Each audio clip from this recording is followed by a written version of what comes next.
26장 26절부터 29절까지입니다. 다 함께 읽도록 하겠습니다.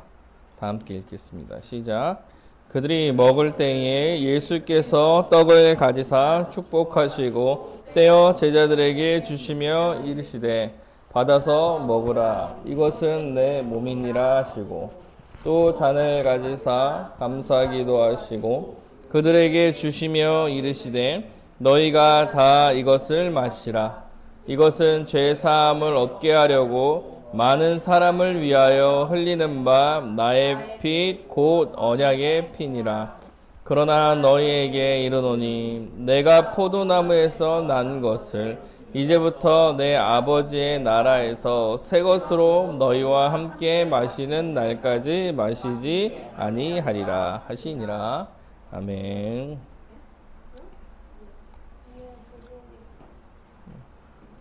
자, 성찬에 대해서 말씀을 좀 나누려고 합니다. 계속 성찬을 좀 생각해 보려고 합니다. 지난주에는 유상원 전사님이 말씀 전하셨고, 지지난주에 성찬 첫 번째에 대해서 설교를 좀 했죠. 같은 본문으로. 성찬은 이제 6월절 식사 가운데 행하신 여호와 하나님의 예식이죠. 6월절이라는 것은 하나님께서 자신의 백성을 구원하신 그 일을 기억하며 우리에게, 아니 이스라엘 백성한테 그 절기를 지키라고 명령하신 날입니다. 애굽에 종살이하던 이스라엘 백성을 구원해내는 일을 기억해라. 그때 10번째 재앙을 통해서 죽음이 이제 지나가는 것, 어린 양을 잡아서 문설주의 피를 발라 그 말에 순종할 때 이제 죽음이 그 이스라엘 백성은 지나가고 그로 인해 출애굽하게 되는 그 날을 여호와 하나님께서 기억하라 하시며 6월절을 지키라고 명령하신 것이죠. 그래서 그 6월절에 사실 예수님께서, 여호와 하나님께서 예수를 통해서 어떻게 구원하실지를 좀 보여주신 거예요. 6월절 어린 양이 예수 그리스도로, 그가 대신 죽으심으로, 그 피로 인하여서 죄인이지만 그 죄가 그 예수를 믿는 자들에게 그 죄가 넘어가는 일이 벌어지는 거죠. 그래서 여호와 하나님께서 성찬을 행하실 때 이 6월절에 식사 때 행하신 게 아닌가 생각됩니다. 6월절을 성찬과 연관시켜서 이야기하고 말씀하고 싶으신 거죠. 그래서 새 이스라엘을 상징하는 제자들, 그들이 먹고 마시는 성찬은 이제 바로 십자가 사건 바로 전에 진행함으로 예수님께서 이 피로 인해서 구원하실 것을 알려주시고, 또한 그것에 너희가 참여하라는 것을 예식으로 보여주시는 것입니다. 그래서 예수 그리스도께서 나누신 떡과 피는 예수 그리스도의 십자가 대속을 상징합니다. 예수님께서 떡을 나누실 때에 이것은 내 몸이니 행하여 기억하라 라고 말씀하시고, 잔을 나누실 때는 내 피다 이렇게 말씀하시죠. 그래서 떡을 떼어주며 먹어라, 그럴 때 내 몸을 먹어라, 그 내 몸이 찢김에 너희도 함께 참여해라 라고 말씀해 주시는 것이고, 이것은 언약의 피다. 예수 그리스도의 십자가의 언약의 피에 너희들이 아멘으로 잔을 받음으로 그 십자가 피에 너희들도 참여해라 라고 말하고 있는 거예요. 그래서 우리가 아멘으로 성찬을 행함으로써 그 예수 그리스도의 십자가 사건에 실제적으로 우리가 참여하게 되는 것이죠. 그래서 이제 그 나라에 참여하고 죄와 사망이 없는 하나님 나라에 들어가 이제 하나님께서 허락하신 하나님 나라의 복을 누리는 자들이 되는 것입니다. 그래서 포도주는 잔치를 상징하고 그래서 그 잔치에 참여하는 것을 의미한다라고 지난 시간에 이주전 본문에 좀 말씀드렸습니다. 오늘은 또 성찬에 좀 다른 면에 대해서 좀 살펴보려고 합니다. 그러면 성찬에 누가 참여하는 것이며 성찬이 십자가에 참여함과 동시에 한몸됨을 또 이해하는 것임을 오늘 말씀을 통해서 좀 나눠보려고 합니다. 먼저 성찬은 하나님 나라의 잔치에 참여해서 그 잔치를 누리는 거예요. 하나님 나라에 들어가고 하나님 나라의 잔치에 참여하는 것이 성찬입니다. 성찬은 그 6월절 아주 식사에 행했고 포도주를 나누는 것은 잔치를 상징하는 거예요. 하나님 나라의 잔치를 잘 설명하고 있는 본문이 시편 23편이라고 해요. 시편 23편은 모두가 다 아는 본문이죠. 여호와는 나의 목자시니 내게 부족함이 없으리로다. 그가 나의 목자가 돼서 나한테 아무런 부족함이 없는 하나님 나라에 들어간다. 이런 얘기를 하는 거예요. 그가 나를 푸른 풀밭에 누이시며 쉴만한 물가로 인도하십니다. 여호와께서 나의 목자고 나는 양이고 그가 부족함이 없는 풍성한 풀밭으로 나를 인도하여 풀을 먹게 해주겠다.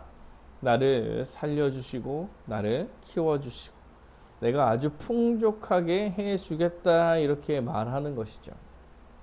내 영혼을 소생시키시고 자기 이름을 위하여 의의 길로 인도하시는도다. 그 길이 의의 길이에요. 의의 길. 의의 길로 여호와께서 우리를 목자로서 인도하시는 거죠. 내가 사망의 음침한 골짜기로 다닐지라도 해를 두려워하지 않는 것은 주께서 나와 함께 하심이라. 주의 지팡이와 막대기가 나를 안위하시나이다. 사망의 음침한 골짜기로 다녀도 사망이 나를 지배하려고 해도 사망이 나를 해하려고 하는 게 두렵지 않아요. 왜냐하면 주께서 나와 항상 함께 하시기 때문입니다. 하나님 나라에 들어간다는 것은 주께서 나와 항상 함께 하신다는 의미이죠. 주의 지팡이와 막대기가 나를 안위하고 있는 것입니다. 주께서 내 원수의 목전에서 내게 상을 차려주시라고 기름을 내 머리에 부으셨으니 내 잔이 넘치나이다. 주님께서 사려준 상이 넘치는 거예요. 넘치도록 풍성한 상을 주님께서 차려주시는 것입니다. 내 평생의 선하심과 인자하심이 반드시 나를 따를 것인데 내가 여호와의 집에 영원히 살 거다. 여호와께서 나를 영원히 이끄시고 그 평생을 나와 함께 하시며 영원한 삶 가운데 들어가 살아갈 수 있게 한다라고 말하는 거죠. 하나님 나라의 백성, 하나님 나라에 들어간다는 얘기는 이러한 것을 말하고 있는 거야. 우리가 누리는 복이, 하나님 나라의 복이 이런 것인데 이런 복에 누가 참여하냐 이렇게 말할 때에 여러분 누가 성찬에 참여하냐 이렇게 얘기할 때 먼저 예수 그리스도를 믿는 자들이 이 성찬에 참여하는 것입니다. 구약시대 내내 그리고 예수님 시대까지 계속 하고 있는 질문이 뭐냐면 누가 하나님 나라의 백성인가 하는 것이 아주 핵심적 질문이에요. 누가 하나님 나라의 백성인가? 누가 하나님 나라의 백성인가? 죄인이잖아요. 죄를 졌잖아요. 그 죄의 문제를 해결하는 사람이 누구인가? 그래서 누가 하나님 나라에 들어갈 것인가 하는 게 아주 핵심적인 문제죠. 그래서 유대인들이 그렇게 율법을 지키려고 했던 거야. 율법을 지켜야 하나님 나라에 들어간다고 생각하니까. 누가 백성이냐 이런 핵심 질문에 예수님께서 나타나신 거죠. 예수님께 나타나신 거예요. 구약시대에 너희들이 율법을 지킴으로 하나님 나라에 들어갈 수 있는 자격을 얻지 못해. 결국엔 죄를 지을 것이고 그 죄에 대한 해결책을 제사로서 마련해 줬지만 그 제사도 완벽하지 않아요. 완벽한 제사가 이루어질 그날을 생각하면서 살아가라. 그래서 그 완벽한 제사를 예수님께서 이루어 내신 것입니다. 예수님께서 화목제물로 그리고 제사장이자 제물로 십자가에 달려 죽으심으로 우리의 죄에 대한 모든 형벌을 대신 받으시고 그를 믿는 자들을 그와 함께 십자가에 달려 형벌을 받았다 여겨주시겠다라고 선언하고 이제 죄가 사함받아 하나님 나라에 들어갈 수 있는 존재가 되었다. 하나님 앞에 설 수 있는 존재가 되었다. 이런 자들이 하나님 나라에 들어오게 하는 거예요. 사랑하는 여러분, 이것이 지금 우리 시대 때나 교회 시대 때 어떻게 표현되냐면 세례로 표현이 되는 거예요. 예수를 믿는 사람들이 하나님 나라에 들어오는 거예요. 근데 그 내용이 예수 그리스도의 십자가, 언약의 십자가에 대한 내용이죠. 그러면 그 예수를 믿는 사람들이 이제 교회에서 세례를 받아 공적으로 예수 안에 있는 자임이 확정돼서 하나님 나라에 들어간다. 이렇게 말할 수 있는 거예요. 그러므로 여러분, 성찬은 누가 참여하냐면 세례교인이 성찬에 참여하는 것입니다. 성찬에 누가 참여합니까? 이렇게 얘기할 때 하나님께서 만드신 하나님 나라의 잔치에 참여하는 건데 그게 누구냐라고 했어요. 하나님 나라에 들어간 자들. 그럴 때 하나님 나라에 들어간 자들을 이 시대에 초대교회 시대부터 어떻게 표현했냐면 세례로 표현하신 거예요. 성령의 세례를 받아라. 이렇게 이야기하며 세례를 받은 자를 공적으로 하나님 나라에 들어간 자로 확증해 주는 거예요. 예수를 믿어. 성령을 받아. 내가 교회 안에 들어간 자들한테 공식적으로 세례를 줌으로 하나님 나라의 백성임을 확증해 가는 거죠.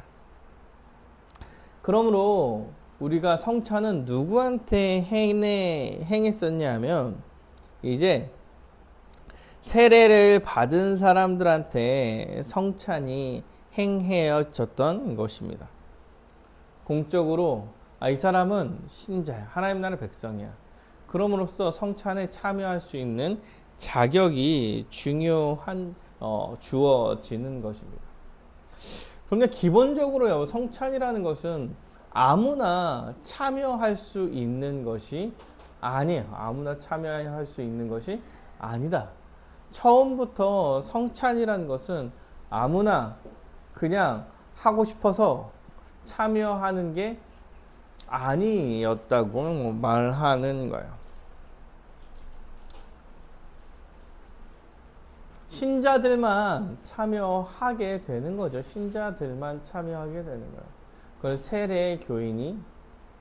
세례를 받은 사람들이 신자라고 여겨지는 것이죠. 여러분, 우리가 예배를 이야기할 때도 사실 비슷하게 이야기합니다. 예배. 여러분, 예배는 누가 드리는 건가요? 예배는 누가 드리나요? 이렇게 얘기할 때 예배는 신자들이 드리는 거예요. 예배를 왜 드려요? 예배를 왜 드립니까? 이렇게 얘기할 때 창조 목적이죠. 창조 목적.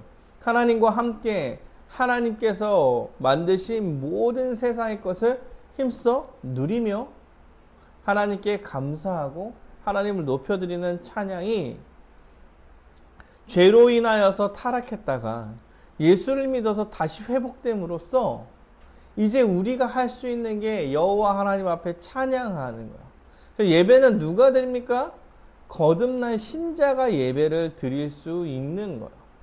그래서 제가 언젠가 말씀드린 것 같은데 열린 예배 이런 거는 표현 자체가 틀린 표현이라고 말씀드린 것 같아요.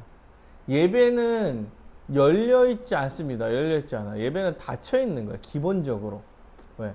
아무나 드릴 수 있는 문제가 아니기 때문에 그래요.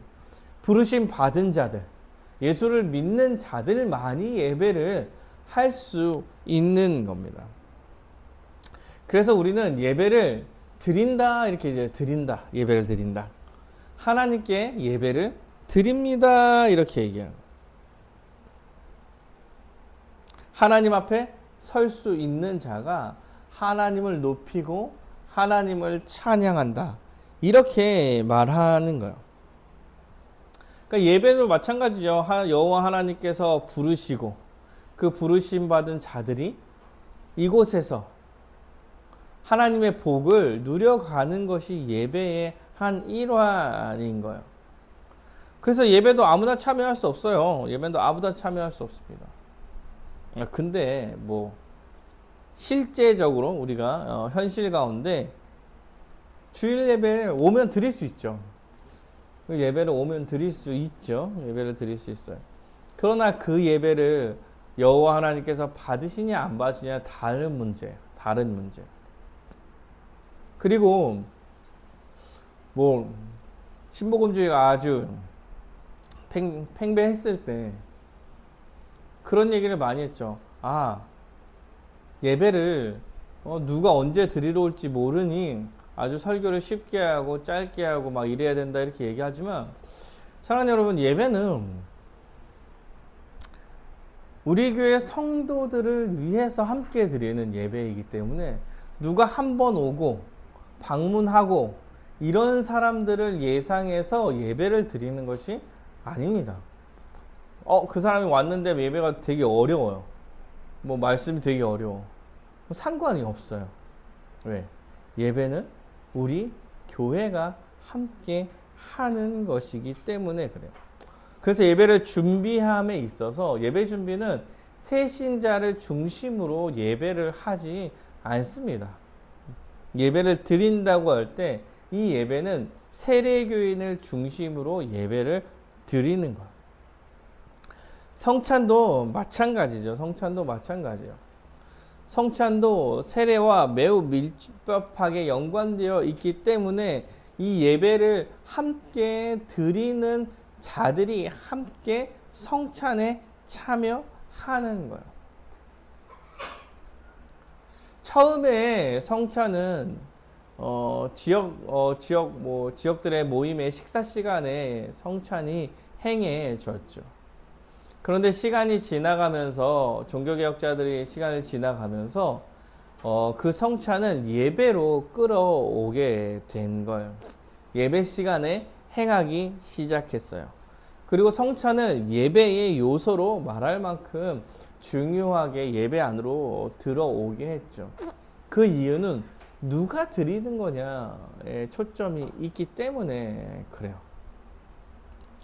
아무나 성찬에 참여할 수 없는 거룩한 예식이다. 그러므로 예배 안으로 들어오게 해서 예배 안에 성찬을 하게 한 거예요. 그래서 형태적으로 볼 때는 예배보다 훨씬 더 까다롭게 진행이 되어 왔습니다. 왜냐하면 사실 예배는 교회의 성도가 아니어도, 신자가 아니어도 예배당에 들어와서 예배를 드리는 것을 말릴 수가 없어요. 너는 모르는 사람이니까 저 꺼져, 막 이럴 수 없잖아. 예. 그렇게 예배를 드리지 않아요. 공간적인 문제이기 때문에 어쩔 수 없어요. 하지만 성찬은 좀 다릅니다. 성찬은 지역교회의 세례를 받은 사람만 함께 나누게 되는 거예요. 함께 참여하게 되는 거예요. 그래서 지역교회 안에 세례를 받음으로 교회 안으로 들어온 사람이 함께 성찬을 나누는 것이기 때문에 예배를 드리는 것보다 훨씬 더 타이트한 기준을 가지고 행해 왔던 거예요. 실제로 우리나라에 기독교가 처음 들어와서 성찬을 처음 행해질 때 어떻게 행했냐면 예배를 드려요. 예배를 드리고 세례교인이 아닌 사람 다 집으로 보냈어요. 그리고 남은 사람들이 함께 성찬을 행했습니다. 예배 후 약간 예배 후라고 얘기하면 뭐지만 2부의 예배 순서처럼 성찬에 참여할 수 없는 사람들은 내보냈어. 내보내고 성찬을 함께 행했습니다. 그래서 한국교회도 처음부터 제한 성찬으로 명확하게 성찬을 행한 것입니다. 성찬을 제한하는 거예요. 누구? 교회 안에 소속된 세례 교인을 개인의 교인만을 성찬의 대상으로 우리가 생각했던 것입니다. 이렇게 성찬은 대상이 달라요. 명확했습니다. 명확했어요. 그러므로 아무나 이렇게 성찬에 참여할 수 없었고 교회 안에 들어온 사람들만이 함께 할 수 있는 복된 것이었습니다. 그러니까 하나님께서 베풀어 주신 잔치예요. 삼위 하나님께서 그 성찬에 함께 하심으로 그 성찬의 복을 우리에게 허락하신 것입니다. 성찬을 말할 때 우리가 성찬 가운데서 그리스도께서 실제하신다. 그리스도께서 실제로 일하신다. 성령 하나님께서 그 가운데 임하신다. 그래서 성찬이 우리 가운데 성령이 역사하시는 보이는 말씀이다. 이 정도로 이야기하고 있는 거예요. 실제로 하고 있기 때문에 그래요. 영적으로 실제로 성찬이 행하실 때 삼위 하나님이 함께 하셔서 복을 누리게 합니다. 이렇게 얘기하죠. 우리가 말씀을 배울 때 말씀을 알게 되고 하나님이 이런 분이시구나라고 깨닫게 되고 그럼으로써 그렇게 살아가려고 하게 된다면 이게 말씀의 능력이라고 얘기할 때 성찬은 보이는 말씀이에요. 보이는 말씀. 실제로 성찬을 통해 예수 그리스도를 기억하고 성찬을 행함으로써 예수를 경험하는 거예요. 경험. 그래서 우리가 성찬을 보이는 말씀이다 라고까지 말하는 거예요. 여러분 예식에 어떻게 물질의 의미를 부여한 정말 유일한 하나님께서 예식으로 허락하시고 물건이나 아니면 물품이나 어떠한 예식의 의미를 부여한 유일한 거예요. 유일한 게 성찬입니다. 성찬. 그래서 성찬이 아무렇지도 않게 성찬 가운데 아무런 은혜가 없이 형식적으로 치러지는 것은 정말 큰 문제가 발생한 것. 그 교회 안에 문제가 심각하게 발생한 것입니다. 성찬이란 게 굉장히 중요하고 또한 실제적이기 때문에 그래요.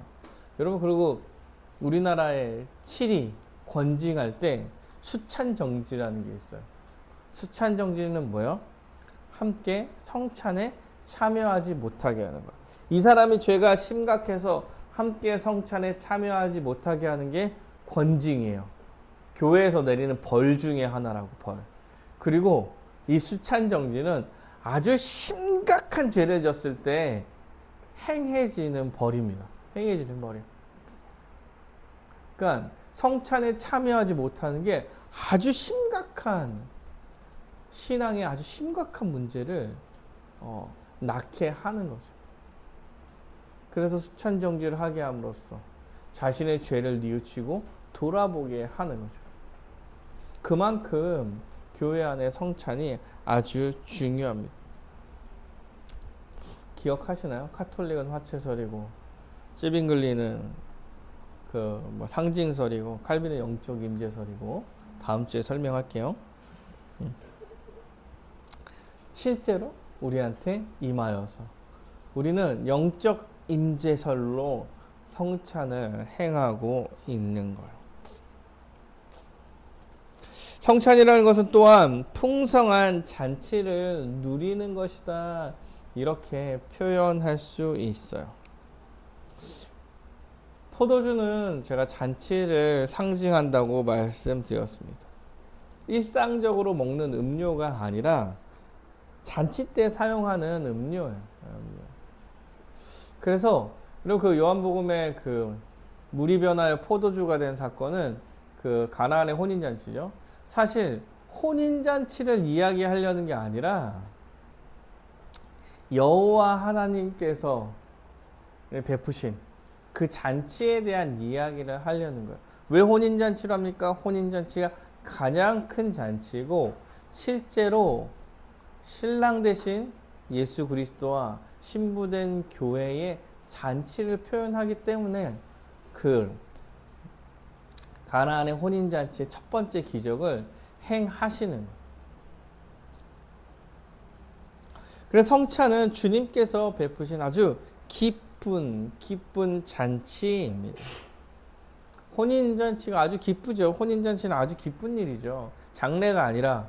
장례는 약간 슬픈 일이라고 하면, 그러니까 우리가 대표적으로 장례를 슬픈 일, 결혼을 기쁜 일, 이런 식으로 생각을 하잖아요. 마찬가지. 혼인잔치는 아주 기쁜 일이며, 당시 한 일주일 동안 잔치를 벌였다고 해요. 그만큼 아주 기쁜 잔치에 우리가 참여하고 있으며, 여호와 하나님께서 성찬을 그런 기쁜 잔치로 우리에게 주고 계시는 것입니다. 떡은 잔치 가운데 풍성한 음식을 상징하는 거죠. 풍성하게 우리에게 제공될 양식.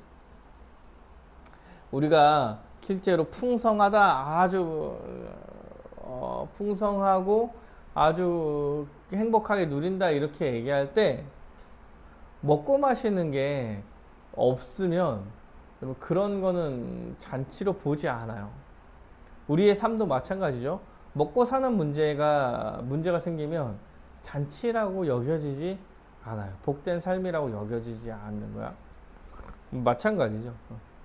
그런 것들을 충분히 제공함으로써 잔치를 생각하게 하는 것. 성찬에 참여하는 것은 잔치에 참여하는 것. 그래서 어떤 모 목사님이 성찬을 행할 때 빵을 많이 주고 포도주도 많이 먹어야 된다고 막 그랬었어. 그래서 아침부터 굶기고 설교를 아주 길게 해서 한 2시 정도에 성찬을, 이거 조은희 목사님이 성찬 설명하면서 이렇게 해서라도 아주 성찬의 풍성함을 누리도록 해주면 어떠냐. 지금 저 예를 들어 하는 소리였지만 그 정도의 성찬을 생각하며 이야기했던 거야. 잔치야. 그러니까 너무 기대되고 그 빵을 먹고 싶고 이러한 생각을 가지며 함께 찬양하는 거예요. 그래서 예배부터 시작해서 주일에 함께 나누는 식사까지 아주 다 풍성하게, 예배도 풍성하죠. 말씀으로 풍성함을 누리는 잔치가 되는 거예요. 성찬도 마찬가지입니다. 먹고 마시고 성령님께서 풍성히 함께하는 그 잔치를 누려가는 거예요. 그리스도께서 십자가로 우리 예배 자리로 부르시고 말씀의 은혜를 풍성하게 누리게 하고 먹고 마시고 즐겁게 나머지 것도 풍성하게 누리는 그 잔치를 매주 사실 주일에 함께 하는 거예요. 누구와? 그 안에 들어와 있는 여호와 하나님의 백성들과 함께. 잔치의 가장 핵심적인 양식은 말씀이겠죠. 말씀. 여호와 예수 그리스도의 그 십자가 은혜의 말씀. 그리고 성찬을 행할 때 그 말씀이 경험되어지는 것. 그리고 풍성한 식사까지. 이렇게 이야기할 때 우리가 하나님 나라에서 복됨을 누리고 있구나라고 말하는 것입니다. 그래서 초대교회에는 그 식사 시간에 성찬을 행했던 거예요. 왜요? 먹고 살지 못하는 시기였기 때문에 그래. 지금은 사실 돈이 없어서 밥을 못 먹는 경우는 없죠. 하고 싶은 걸 못 해가지고 그러는 거지 뭐 밥을 굶는 건 아니잖아. 근데 당시에는 밥을 먹는 사람과 안 먹는 사람이 있었기 때문에 모두가 다 풍성한 음식을 먹으려고 부자들이 식사를 준비하고 가난한 자들도 그 식사에 함께 참여하여 그날이 정말 그 가난한 사람들은 풍성하게 먹을 수 있는 몇 안 되는 날인 거예요. 그래서 그 먹을 때 함께 성찬을 행하고 여호와 하나님께서 주신 그 풍성함을 누리도록 그때 당시에 그렇게 했던 것이 이제 예배로 들어와서 우리가 성찬을 행하고 있는 것입니다. 그러니까 우리는 성찬을 행할 때 다 잘 준비해야 되는 거야. 예배도 잘 준비해서 예배도 잘 드리고 성찬도 잘 준비해서 잘하고 이후의 교제도 잘 해나감으로써 하나님 나라의 풍성함을 누리는 경험을 해 나가는 것입니다. 그래서 식사까지 다 제가 주일 오후 식사까지도 다 예배라고 본다 이렇게 얘기하는 게 다 그런 측면에 서 있는 것입니다. 그래서 성찬은 이렇게 하나님께서 베푸신 잔치에 참여하는 하나님의 백성만이 참여할 수 있는 풍성한 복을 말하는 거예요. 그걸 누리는 거예요. 그리고 마지막으로 성찬이라는 것은 어떤 것이 있냐면 한 가족의 식사로 성찬을 누리는 거죠. 한 몸, 한 가족으로서. 그 성찬을 누리는 게 누구냐라고 그랬을 때 우리야, 우리. 이것을 깨달아 알게 하는 거죠. 예수를 믿어 예수 안에 들어간 자들이 세례를 받아 예수 안에 들어갔다고 여겨진 자들이 성찬을 함께 나누는 거예요. 식사를 나누고 말씀을 나누고 함께 예배드리고 함께 성찬을 나눔으로써 우리가 한 몸 된 교회가 이 사람들이구나 라는 것을 깨달아 알게 되고 우리가 교회로 우리가 평생을 여호와께서 다시 오실 그날까지 우리가 그 복된 삶을 함께 살아갑니다 라고 말하고 있는 거예요. 사랑하는 여러분, 예수님께서 제자들과 함께 성찬에 참여하셨습니다. 제자들한테 말할 거예요. 이건 내 몸이니 먹어라. 이건 딱 떼어 나눠주죠. 먹는 사람들이 어떻게 했어? 그 처음 하는 사람들은 뭣도 모르겠죠. 뭣도 모르는데 예수님 나눠주니까 이렇게 나눠주는 거. 그거 어떻게 해야 되지? 이렇게 볼 거 아니야. 누가 있는지, 누가 먹는 거지? 12 제자가 봤잖아. 아, 우리가 제자라서 주시는 거구나. 먹는 거야. 피니 마셔라. 이렇게 해서 12 제자가 이걸 받겠죠. 그 자리에서. 그 사람들은 무슨 생각을 하게 됐을까요? 아, 우리만 받은 거구나. 이렇게 생각하겠죠. 포도주가 있는 잔치에 초대교회 사람들이 모여서 함께 식사하고 잔을 나누고 떡을 떼면서 무슨 생각을 하겠습니까? 이 사람들과 함께 하는 거구나. 초대교회 사람들이 매일 식사하면서 성찬을 나눴다고 하는데 매일 같이 하면서 성찬을 나눌 때 무슨 생각을 했을까요? 그들을 바라보면서 아, 우리가 서로 돕고 서로 사랑하며 살아가는 한 몸 된 교회이지 라는 생각을 할 수밖에 없었을 것입니다. 성찬이라는 것은 예수의 몸과 피로 나누며 예수 안에서 한 몸을 누리는 거예요. 보이는 말씀이라고 이야기할 때 예수 그리스도의 십자가를 기억함과 동시에 우리가 서로 사랑하며 살아가는 사람이라는 것을 성찬을 통해서 우리는 경험하는 거예요. 하나를 먹는 거예요. 하나를 먹는 거고 하나를 마시는 거예요. 우리가 그 안에서 한 몸으로 이루어진 거고 한 몸으로 평생 그 잔치에 참여하는 것이며 우리가 하나입니다. 이렇게 말하며 그 성찬에 참여하는 것입니다. 아멘으로 그 잔과 떡을 받을 때 우리가 하나님을 인식하고 기억하고 하나로 힘써 살아야겠다 다짐하면서 성령님께서 실제로 우리가 하나로 살 수 있게 해 주실 것이라는 믿음을 갖고 나아가는 것이 성찬이에요. 성찬. 예수 그리스도께서 십자가에 달려 돌아가심으로써 믿는 자들을 모아서 교회로 만들어 주셨구나. 그 십자가로 인하여서 우리가 생겨났구나. 예수 그리스도의 그 희생이 우리를 만들어낸 거구나. 예수 그리스도의 그 사랑이 우리로 나타난 것이구나. 그럼 우리는 어떻게 해야 되냐? 우리도 사랑하면서 살아야 하는 것이다. 우리가 그 예식에 참여하며 실제로 사랑하면서 살아가는 사람이 누구인지 바라보게 되는 것입니다. 말씀을 좀 마무리하려고 합니다. 첫 번째로 이제 우리가 봤던 것은 성찬에 누가 참여하느냐라고 명확하게 우리가 이것에 대해서 생각하고 알아야 합니다. 성찬은 하나님 나라의 백성으로 보증된 세례 교인이 받는 거예요. 세례 교인이 받는 것입니다. 교회 안에 세례 교인이 그 성찬을 받는 것입니다.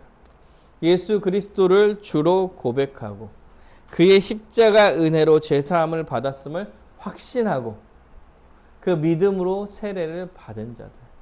그런데 여러분 기억하십니까? 그 세례 서약의 마지막에 어떤 게 있냐면 교회의 치리와 다스림에 복종하겠습니다 라고 되어 있어요.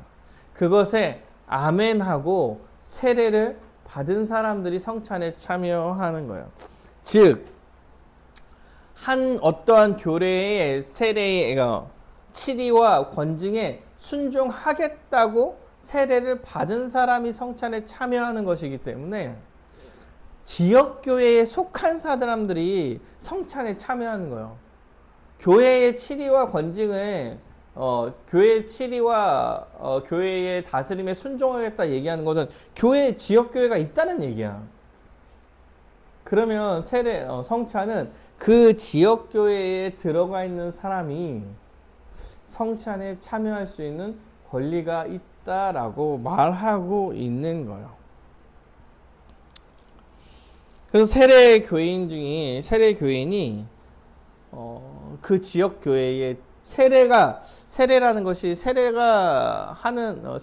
받는 순간부터 그 지역 교회로 들어가 등록 교인이 되는 거예요. 그래서 등록 교인이 돼서 교회의 대소사에 대한 결정을 할 수 있는 권한이 있는 사람이 되는 거죠. 그런 사람이 성찬에 참여하는 것입니다. 그만큼 아무나 성찬에 참여하는 게 아니에요. 그래서 성찬이라는 것은 아무렇게나 주어지는 게 아닙니다. 제가 최근에 학교 강의에서 이 성찬에 대한 강의를 들었어요. 제가 그래도 학기 중에는 학교에 일주일에 한 번씩 들어가는데 아주 방금 공부했던 그 유럽에서 공부해서 들어온 저보다 한참 후배더라고요. 박사학위를 받았는데 한 8년 정도 후배였어요. 박사학위도 받고 나이도 어려.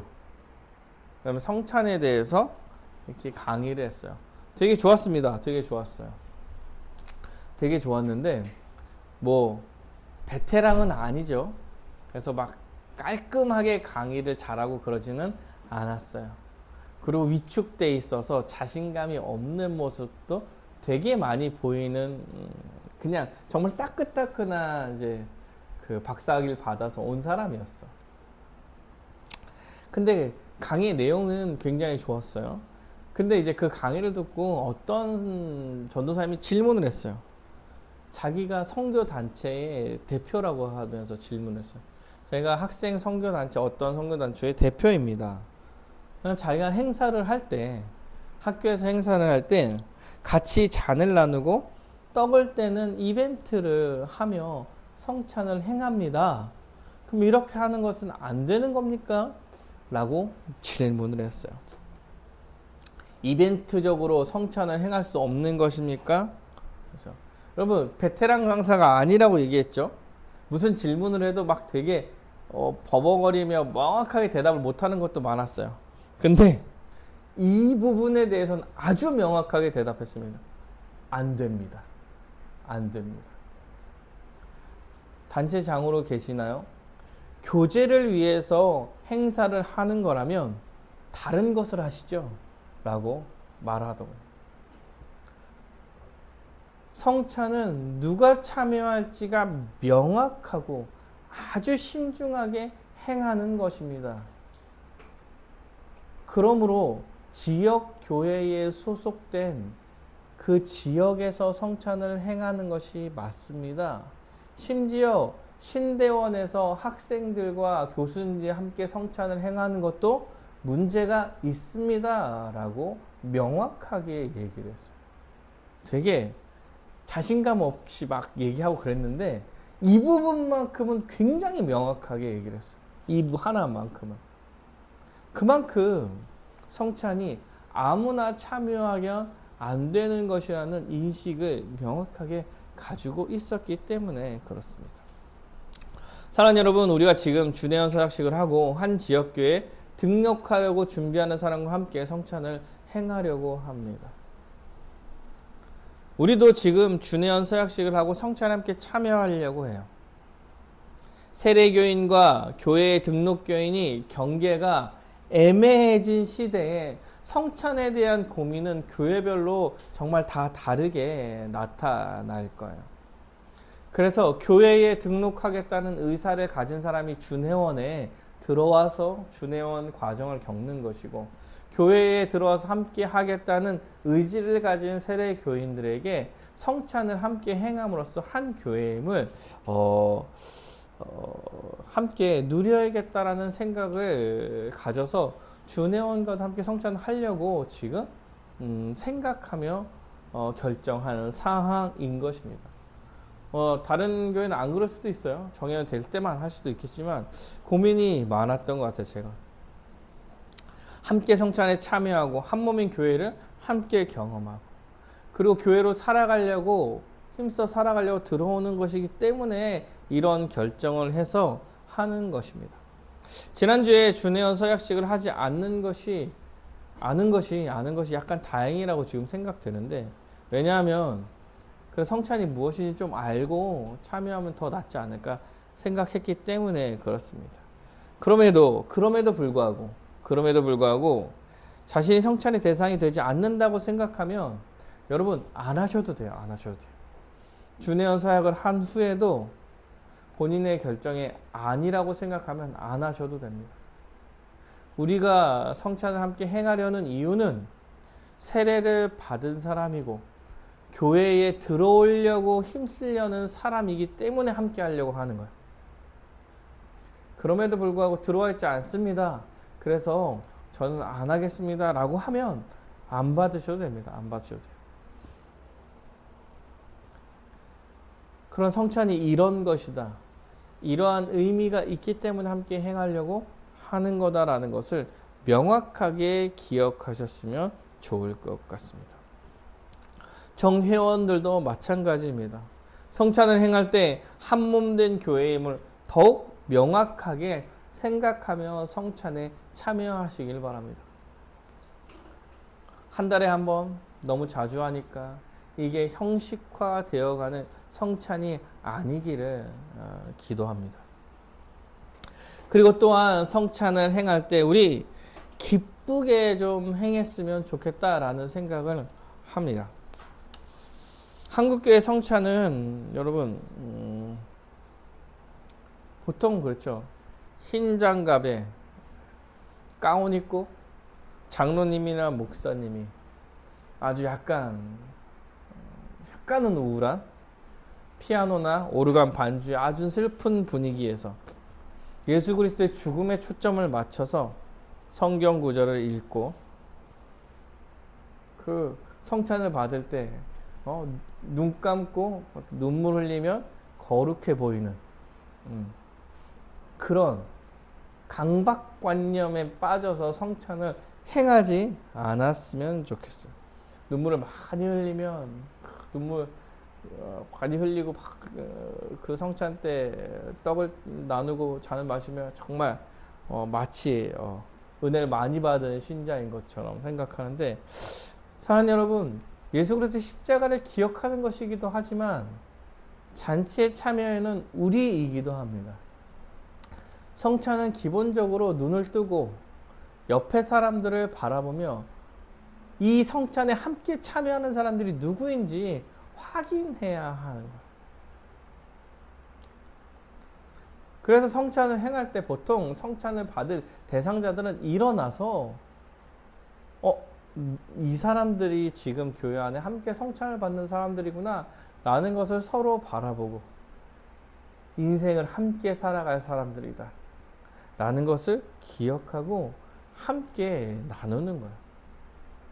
그래서 한 빵에서 떼어 먹는 거예요. 옛날에는 잔을 돌렸죠.